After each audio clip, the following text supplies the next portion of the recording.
तोरा दुल्हा के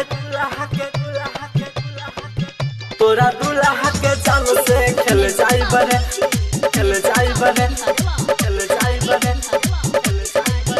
तोरा दुल्हा के जान से खेल जाई बरे भले झिला बेटिया के सोना दिल जाई बरे पानी धइले पिजा के गला सरे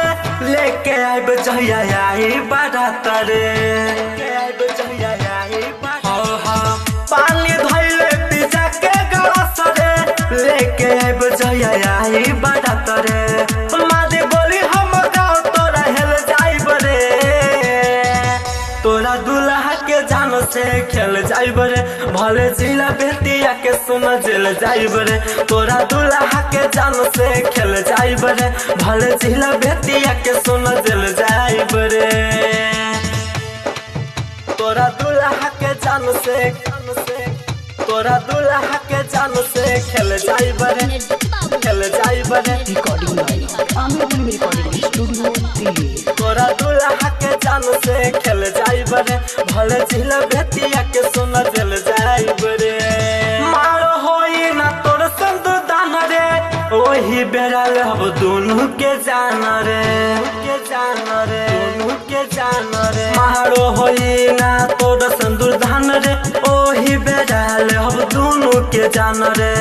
बोले भाई तोर करो के रेल जाई बरे तोरा दुल्हा के जान से खेल जाई बरे भले जिला बेटिया के सोना चल जाई बरे तोरा दुल्हा के जान से खेल जाई बरे भले जिला बेटिया के सोना चल जाई बरे तोरा दुल्हा के जान से तोरा दुल्हा के जान से खेल जाई बरे भले जिला बेटिया के सोना चल जाई बरे लब परदेसी गोली सब के मार दे